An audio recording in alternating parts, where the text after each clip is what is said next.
오늘은 저희 자문 변호사로 활동하고 계시는 김미리 변호사님 사무실로 들어가 보려고 합니다. 법률사무소 동행 들어가 보겠습니다.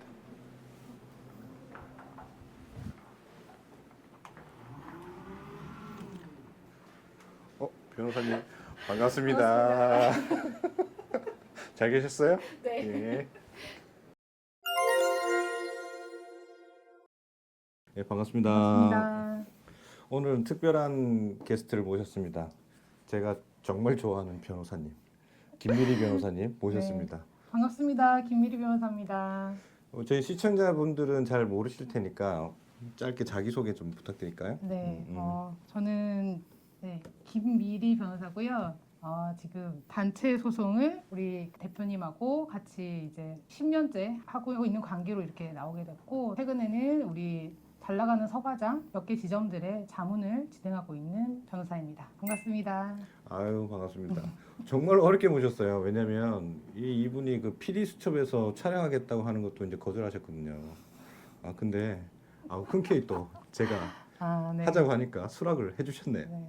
재밌고 편한 자리가 될 것 같아서 해봤습니다. 감사합니다. 네. 저희가 이제 잘 나가는 서과장님 직영점들이 몇 개가 있는데 그 중에서 이제 몇 개 지점에서 이제 자문 변호사로 이제 활동을 하고 계시고, 주로 이제 지재권들 이제 대상으로 이제 많이 활동을 하시고 계십니다. 그 자문을 주시고 계시고, 그다음에 저하고 만나는 관계는 사실은 저하고 어떻게 만났죠, 우리? 옛날 얘기 좀 해볼까요? 네. 제가 어떤 사건을 진행하고 있었고, 그 소송이 대형 건설사를 상대로 하는 소송이었는데, 그 사건이 너무 힘들고 어려워서 정말 그 사건만 내가 딱 끝내고 이제 다른 걸 해보겠다 이렇게 생각을 하고 정말 열심히 어쨌든 그 사건을 잘 마무리했는데, 감사하게도 그 판결이 정말 제가 주장했던 내용들이 다 잘 받아들여지는 그런 좀 설레가 되는 판결이 하나가 났습니다. 판결문에 보통은 어떤 사무실에 있으면 사무실 변호사님들의 이름이 그 소송을 진행하지 않아도 여러 명이 같이 올라가는데, 그 판결은 제가 진행을 담당해서 했고, 또 감사하게도 그 판사님이 그 판결문에 제 이름만 써주셨어요.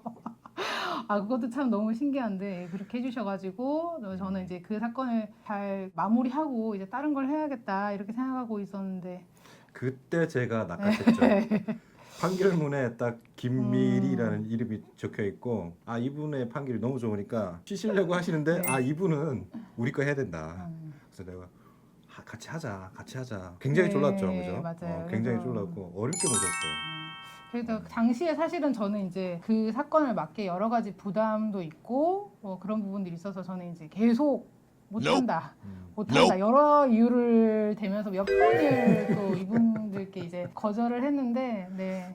결론적으로는 이제 이렇게 같이 하게 됐고, 저도 이제 나름 고민을 많이 하다가 한번 해보자 이렇게 해서 소송을 진행하게 되고, 근데 제가 이제 우려했던 것들은 그 당시에 뭐 이런 여러 가지 단체 소송을 하는 분위기가 뭐 사건 사무장들이 사건을 뭐 기획하거나 뭐 이렇게 해서 소송화하고 이런 것들이 많았었는데, 제가 하게 됐던 계기는 그건 것 같아요. 본인들이 정말 연구하시고 공부하시고 그래서 이 사건을 잘 되게끔 해보자라는 취지로 저한테 오셨고, 그런 것들을 또 보시고 저한테 와주셨기 때문에 그럼 같이 한번 잘 해보자 이렇게 해서 시작을 하게 됐던 것 같습니다. 그 당시에 이제 쉬시려고 하는데 낚아채고 이렇게 어렵게 모신 이유가, 이 소송은 정말 약자들을 위한, 약자를 대변하는 소송인 건데 이권이 있으면 안 되거든요.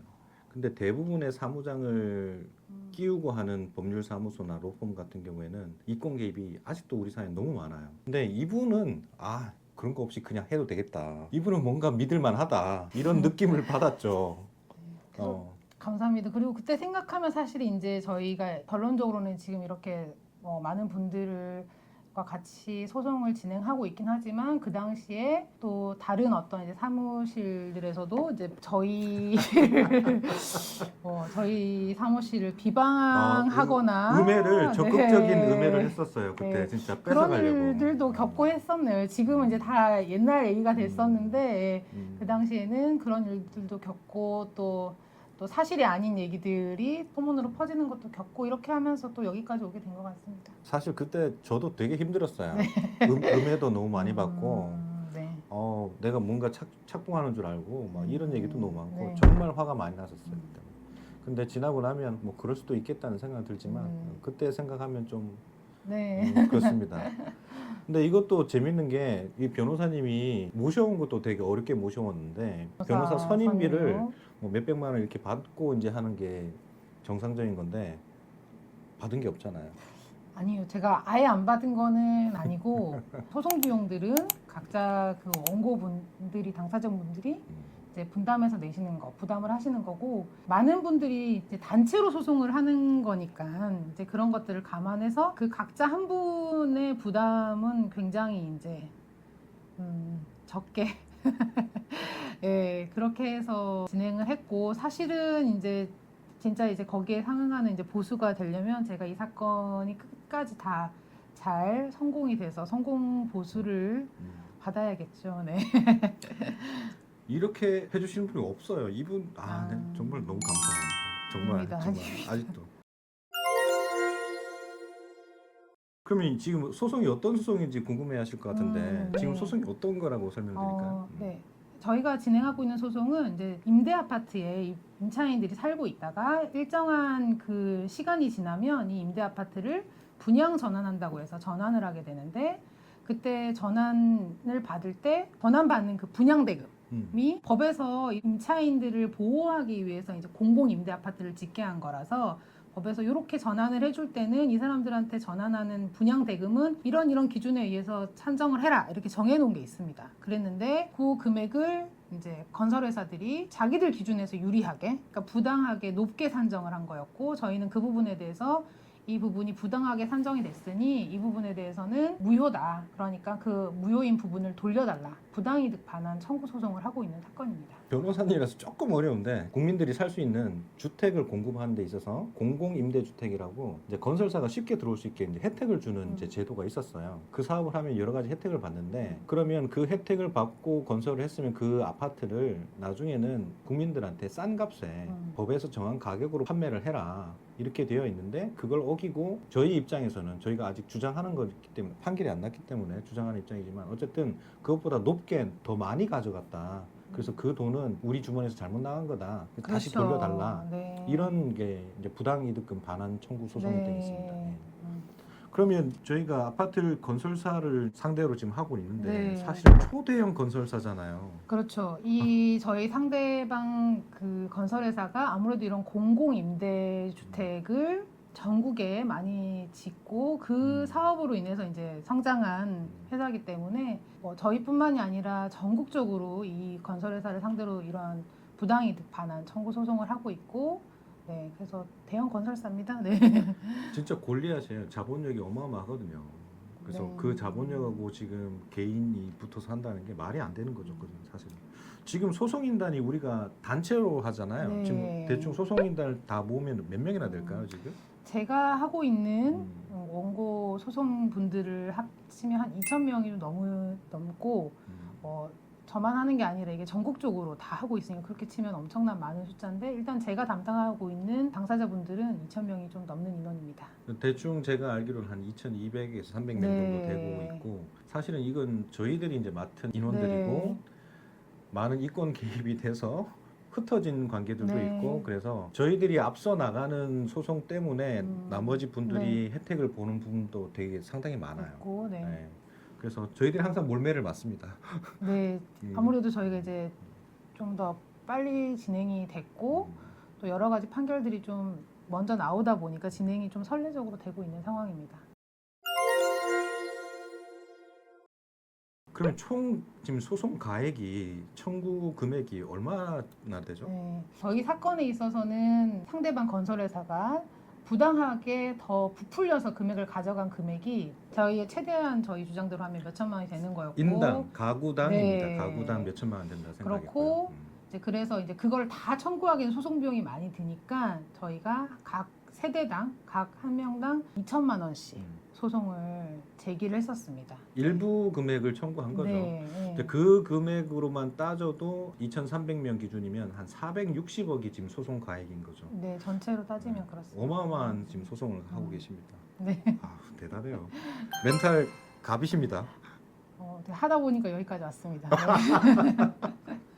정말 이렇게까지 길어질 거라고 예상을 못했기 때문에 시작할 수 있었습니다. 우리가 시작한 지 얼마나 됐죠, 그러면? 네, 저희가 2014년에 시작을 음. 했기 때문에 지금 이제 10년 차가 되는 것 같습니다. 10년 차네, 10년 네. 차. 강산이 변했네요, 네. 강산이. 그러니까 제가 그 전에도 이런 이제 뭐 건설 회사를 상대로 소송을 많이 했었었기 때문에 기본적으로 뭐 대법원 올라가면 이제 몇 년 걸리고 이런 것들을 알고 있었기 때문에 저희 사건 할 때도 어느 정도는 걸릴 거라고 사실은 예상을 했었어요. 그렇긴 하지만 그래도 대법원까지 다 가고 해도 한 5년, 긴 게 5년 이 정도인 거지. 아, 이렇게까지 길어질 거라고는 정말 예상을 하지 못했습니다. 지금 골리앗과 다윗의 싸움이기 때문에 자본력이 자꾸 들어오고 있으니까 저희들이 좀 버티기가 좀 힘들기도 했던 순간도 많았고 그것 때문에 좀 길어지는 것도 있는 것 같아요. 네. 그리고 보니까 이제 어쨌든 이게 어떤 건설 회사냐에 따라서도 다른 것 같아요. 판결로 이렇게 가는 게 아니라 어느 선에서 화해를 하고 협의를 해서 끝낼 수도 있는 사안들도 있는데 저희가 상대로 하는 이제 건설 회사는 그렇게 하지 않고 어쨌든 끝까지 가겠다라는 그런 입장의 건설 회사다 보니까 길어지기만 하는 게 아니라 결과나 이런 부분에 있어서도 저희가 진행하는데 계속 어려움들을 많이 겪고 있는 상황입니다. 그러면 우리가 지금 상대하는 로펌들이 이것도 초대형 우리나라 거의 탑에 꼽는 네. 로펌들이 다 들어왔잖아요. 네. 조금 이제 방송이라서 다 얘기는 못 하는데 진짜 넘버 1, 2, 3 뭐 이런 로펌들이 다 들어와서 네. 저희들하고 이제 붙었었어요. 네. 그랬는데 결과적으로는 저희들이 유리하게 가고 있잖아요. 기본된 법리에서는 저희가 그래도 저희 주장이 유지되고 있는 상황입니다. 근데 아쉬운 거는 저희들이 원래 청구했던 네. 원래 원칙에 따른 전액을 다 인정받지는 못했다는 게 네, 조금 그렇죠. 아직까지 좀 아쉽긴 해요. 네네네. 그래도 원래 일부 청구했던 금액보다는 네. 좀 더 상회하는 판결 금액이 나올 것 같은 네. 느낌이 들어서 그나마 뭐 끝까지 가봐야 알겠지만 그 정도는 할 수 있을 것 같은 느낌이 듭니다. 네. 가장 이제 걱정했던 거는 이게 어떤 이게 법리 싸움이다 보니까 어떤 하나 법리만 유리하게 해주면 정말로 이게 저희가 주장하는 금액이 뭐 100만 원을 받아야 된다, 200만 원을 받아야 된다 이런 정도가 아니라 아예 받는 게 없다. 부당이득 금이 없다라고도 판결을 할 수 있는 그런 상황입니다. 그래서 이게 대법원에 올라갔을 때도 이제 당연히 상대방인 건설회사 측에서는 그러한 법리들을 자기들한테 유리하게만 판결이 나면 아예 원고들한테 줄 게 하나도 없다. 한마디로 이제 부당이득이 아니다. 라고 판결을 받을 수 있기 때문에 물론 이제 기본적으로 1심, 2심 단계에서도 기본적으로 다 대형 펌들이 붙었습니다. 그랬지만 이제 대법원까지 갔을 때는 그 대형 펌이 하나만 붙은 게 아니라 정말 우리나라의 그렇죠. 그냥 대형 펌 여러분 다 아시는 그런 대형 펌들이 기본적으로 5군데 뭐 이런 정도로 다 붙었었거든요. 그래서 기본적으로 우리나라 탑5 로펌이 한꺼번에 들어와서 붙었다고 보시면 돼요. 네, 그랬고 이제 제가 이제 진행하면서 뭐 1심, 2심 하고 이제 대법원 갔는데 나중에 정말 우리나라에서 제일 큰 사람들이 다 아시는 그런 대형 펌까지 딱 선임돼서 위임장이 딱 들어왔을 때 느꼈던 거는 제 개인적으로는 와 이게 이 사건이 그러니까 왜냐면 이미 변호사가 제가 봤을 땐 부족하지 않았거든요. 이미 다 그런 대형 펌들이 붙어 있는 상황에서 이 로펌까지 붙는 걸 보면서 와 이게 정말 이럴 만한 사안인가라고 하면서 그때 제가 느낀 감정은 이게 내가 이겨야 되는 건가 보다. 이렇게 생각이 저는 들었었어요. 이게 멋있다. 이게 단순히 법리로만이 문제가 아니라 법리가 아닌 부분에서까지 작용을 하려고 이렇게 다 붙나 보다라고 생각하니까 그렇다고 하면 이거는 법리상으로는 우리가 맞는 주장을 내가 하고 있는 거구나. 우리가 이기는 게 맞는 거구나라는 생각을 하면서 사실은 저한테 부담감이 될 수도 있지만 오히려 한편으로는 이거 정말 꼭 이겨야겠구나. 그런 생각을 하면서 진행했었습니다. 제가 그 리스트를 보고 어떤 생각이 들었냐면 저는 이제는 자본력으로 우리 개인 변호사, 우리 개인 소송단들을 밟으려고 하는구나. 뭉개려고 하는구나. 이런 느낌을 받았거든요. 그래서 또 화가 나더라고요. 근데 근데 이거야 어쨌든 되겠다는 사실, 생각을. 뭐 상대방은 상대방의 최선을 다 하는 거고 다만 이제 그건 있었어요. 어쨌든 저에게 소송을 이제 맡겨주신 그 당사자분들이 이런 상황들을 봤을 때 불안해하실 거가 좀 사는 저는 제 개인적으로는 제가 열심히 하는 것과 별개로 이 사회에서 어쨌든 이 사법부에 대해서 또 어쨌든 불신들이 또 있는데 이걸 누가 실력이 좋고 나쁘고와 또 떠나서 다른 부분에 있어서 어떤 로비가 들어간다거나 이런 걸로 인해서 좀 불안해하시고 이런 부분들이 있을 것 같아서 좀 그런 부분은 좀 우려가 됐었습니다. 근데 사실 대형 로펌들이 왜 무섭냐면 실제로 자본력으로 이제 덤비기 시작하면 큰 소송을 이기기 위해서 작은 소송을 자기들끼리 소송을 주고받고 판례를 만들고 이걸 첨부하고 막 이런 것도 해요 지금. 그래서 큰 로펌들이 좀 자본으로 이제 소송을 진행하게 되면 개인 소송단들은 되게 피해를 많이 보는 경우가 많습니다. 그래서 그 돈을 주고 그런 대형 로펌을 쓰는 거죠. 근데 결과적으로는 어쨌든 유리하게 우리가 가고 있다. 네, 그러니까 뭐 기본적인 게 저희가 계속 주장했던 아직 조금 자랑하셔도 돼요. 네. 아직 끝난 게 아니어서 끝난 게 아니라서 좀 네. 맞아. 아직 조금 조심스럽다 그죠? 네. 좋습니다. 소송할 때 그러면 어떤 게 제일 힘들었어요? 말씀드렸던 것처럼 대형 펌들 그리고 대형 펌들이라고 하는 것은 규모만이 문제가 아니라 결국엔 이제 우리가 말하는 정관 예우로 보여지는 이제 그런 분들이 선임되다 보니까 실제로 그 재판부는 정말 상대방의 법리가 맞아서 결정을 하신 걸 수도 있어요. 그렇지만 이제 제가 느끼기에는 이게 정말 법리로만 판단하는 것이 아니라 진행하거나 이런 부분들이 있어서 받아줄 리가 없는데라고 생각했던 것들이 있어서도 불합리한 채택들이 좀 많았죠. 그런 부분들을 겪을 때 이게 어쨌든 저도 법조인임에도 불구하고 저도 일반 다른 분들이 저희한테 그냥 얘기하는 것처럼 뭐 로비가 있지 않냐 이런 말씀하실 때 제가 그렇지 않다라고 이제 얘기했었는데 제가 이거 로비가 있는 게 아닐까 이런 생각들을 제 스스로 막 이렇게 하게 될 때가 좀 많이 힘들었던 것 같아요. 실제로 네. 있으니까요.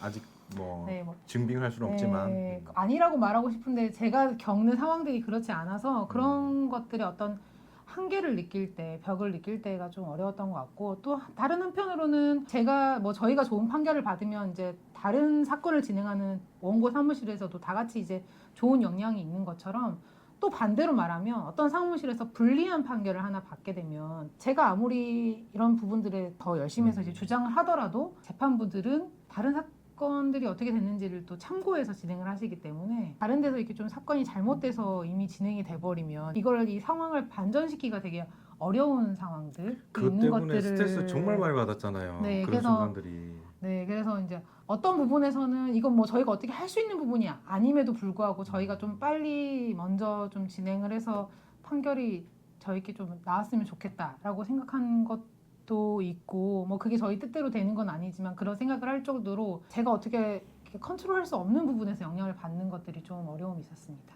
결국에는 이제 좀 요약해서 말씀드리고 싶은 게 저희가 이제 소송을 개인 변호사가 지금 초대형 로펌과 초대형 건설사를 상대로 지금 소송을 진행하고 있는데 정말 쉽지 않고 정말 어렵게 왔어요. 정말 어렵게 왔고 거기엔 이권 개입 그다음에 자본의 힘에 눌리고 막 로비부터 막 이 모든 정황들이 정말 쉽지 않았어요. 정말 쉽지 않았고 그때마다 좀 힘드신 것도 있었고 사실 오늘 말씀 잘하시잖아요. 어제 밤 꼴딱 새고 지금 취침을 안 하셨대요. 너무 바쁘셔가지고 점심시간 이용해서 찍고 있는데 지금 1시가 다 돼가거든요. 몽롱하실 것 같은데 말씀 너무 잘하시네요. 네, 감사합니다. 저희가 지금 이 사건이 또 다음 주에 또 재판이 진행되는 게 있고 관련해서 내가 서면을 제출해야 돼서 마침 또 10년 차로 지금 같이 만나고 있는데 그때 선택이 너무 잘했다는 생각을 갖는 게 이 변호사님은 진짜 너무 최선을 다하시는 것 같아요. 너무 최선을 다하시는 것 같고 뭐 저도 성향이 약간 그렇지만 열심을 해본 사람은 이걸 알잖아요. 그런 부분들에서는 정말 감사를 계속 감사드리고 있습니다. 감사합니다. 근데 이제 저도 여기까지 이제 좀 하면서 또 감사했던 것은 사실 변호사들이라고 해도 다 자기 각자 사건을 하기 때문에 이거를 같이 의논하고 이럴 만한 뭐 여유가 없고 또 그런 게 안 되는데 제가 이렇게까지 진행하면서 어떤 방향으로 변론 방향을 잡을지나 또 이런 내용들이 괜찮을지나 이런 고민들을 하는 가운데 있어서 제가 혼자 했다고 하면 되게 많이 어려웠을 거예요. 근데 우리 윤 대표님을 포함해서 또 같이 저에게 이제 소송을 맡겨주신 그 대표님들께서 함께 같이 고민해 주시고 그런 부분에 대해서 의견을 주시고 그걸 같이 할 수 있었기 때문에 되게 저는 여기까지 올 수 있었던 것 같거든요. 왜냐하면 소송이 많이 길어졌기 때문에 원고 당사자분들은 사실은 그냥 왜 이렇게 길어지냐, 언제 끝나냐 이거에만 관심이 있으세요. 그리고 이제 또 제대로 안 하지 않을까 이런 걱정들도 많이 하시고 이 사건을 정말 실제로 같이 이 내용에 대해서 고민해 줄 사람들이 없어서 되게 힘든데 지금의 과정들에 있어서 계속 함께 같이 고민해 주시고 그렇게 해서 여기까지 올 수 있어서 저도 역시 감사드립니다. 아유, 저는 뭐 음. 질문 주시는 거에 대해서 네. 답변을 드린 것밖에 없고 사실은 대부분의 일은 거의 다 하신 거죠. 변호사님 다 하신 거고 여러분들이 혹시나 이제 지금 소송이 10년 차다 보니까 너무 길어지니까 왜 이렇게 늦게 가냐 일을 안 하는 거 아니냐 아닙니다. 지금 밤새면서 계속 하고 있고 그 큰 덩치들과 싸우기 위해서 우리 개인들이 해야 될 게 너무 많기 때문에 이게 적당하게 하는 게 아닙니다. 지금 정말 다투이면서 지금 하고 있고 이해해 주셨으면 좋겠습니다. 그러면 이렇게 힘든 부분도 있었는데 좋았던 부분은 어떤 게 있을까요? 지금?